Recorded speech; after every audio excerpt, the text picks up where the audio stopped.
آپ سوچو، ہم سب سوچیں، بچوں آپ بھی سوچو، آپ کی کون سی ایسی ضرورت ہے جو پوری نہیں ہو رہی؟ ہاں، یہ جس آنکھ سے آپ دیکھ رہے ہیں، آپ اس آنکھ سے نہیں دیکھ رہے، اس میں اللہ کا امر ہے جس سے آپ دیکھ رہے ہیں۔ آپ جاؤ کسی نابینا کے پاس جو ہمارا بھائی دیکھ نہیں سکتا، آپ اس کو بولو آنکھ دیکھتی ہے، وہ کیا جواب دے گا؟ بھی آنکھ تو میرے پاس بھی ہے۔ آنکھ سے نہیں دیکھا جاتا، اس میں اللہ کا امر ہے، آنکھ تو دیکھو میرے پاس بھی ہے۔ آپ کسی بھائی کے پاس جو بول نہیں سکتے تو وہ کیا کہیں گے آپ سے؟ آپ ان کو کہو زبان بولتی ہے، وہ کہے گا نہیں یار نہیں، زبان نہیں بولتی، یہ دیکھو میرے پاس بھی ہے۔ اس میں اللہ کا امر ہے، چھپا ہوا امر ہے جو بولتا ہے۔ ہاں، آپ جاؤ جا کے کسی کو کہو کان سنتے ہیں، وہ کہے گا نہیں نہیں، یہ ٹیلی فون تو میرے بھی لگے ہوئے ہیں لیکن بند ہیں سارے، یہ نہیں سنتے، اس میں اللہ کا امر ہے جو سنواتا ہے۔ اسی طرح انسان کے اندر جو روح ہے یہ اللہ کا امر ہے، یہ جب نکل جاتی ہے تو انسان بیکار ہو جاتا ہے، میرے اپنے ہاتھ میں ہے کیا؟ اسی طرح یہ گھر ہے، اس میں امن سکون اللہ کا امر ہے، یہ جب تک اللہ کا امر رہتا ہے یہاں سکون رہتا ہے۔ جب اللہ اس امر کو اٹھا لیتے ہیں تو بڑے سے بڑے محل کے اندر بھی لوگ ایک دوسرے سے نفرت کرتے ہیں۔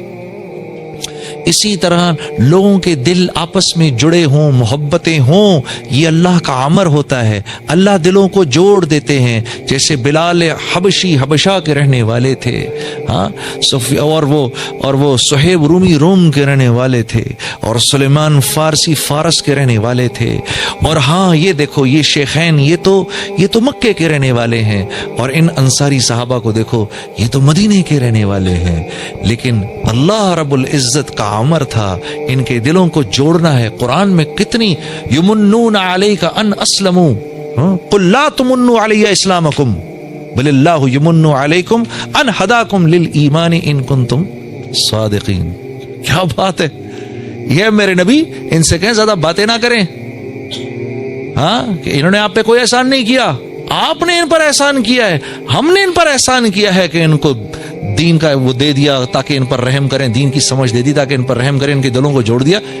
ان کو بولیں یہ کسی زعم میں نہ رہیں، اور یہ کن کے بارے میں آ رہا ہے؟ صحابہ کے بارے میں آ رہا ہے۔ ان سے کہو یہ کسی زعم میں نہ رہیں کہ یہ کوئی آپ پر بہت بڑا احسان کر رہے ہیں، ہم نے کیا جو کچھ بھی کیا ان کے لیے۔ تو اگر دل پھٹیں گے تو اللہ کی مرضی سے پھٹیں گے، دل جڑیں گے اللہ کی مرضی سے جڑیں گے۔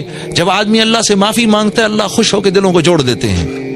ہاں، جب آدمی بے باک ہو جاتا ہے، بار بار بار بار بار اللہ کو آنکھیں دکھاتا ہے، پھر چھوٹا سا اللہ کی طرف سے حال آتا ہے، چھوٹا سا اللہ کی طرف سے حال آتا ہے، لا الہ الا اللہ۔ اللہ کے نبی فرما رہے ہیں اے مہاجرین کی جماعت، 5 چیزیں ایسی ہیں اور میں اللہ کی پناہ مانگتا ہوں کہ یہ 5 چیزیں تم میں آئیں۔ یہ مولانا یوسف صاحب رحم اللہ جو ہماری دعوت کے جو بڑوں میں سے تھے، امیر بھی رہے، یہ ان کا آخری بیان ہے، اس کی یہ چھوٹی سی بات ہے جو میں آپ کے سامنے عرض کر رہا ہوں۔ اور مہاجرین کی جماعت، مہاجرین کون ہے؟ مہاجرین کون ہے؟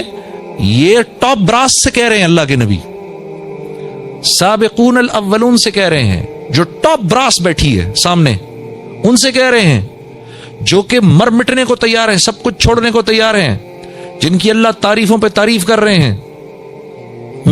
ابو بکر رضی اللہ تعالیٰ عنہ کیا فرما رہے ہیں؟ فضل والے، یہ فضل والے ہیں، ہاں۔ اور عمر رضی اللہ تعالیٰ عنہ کے بارے میں کیا آ رہا ہے؟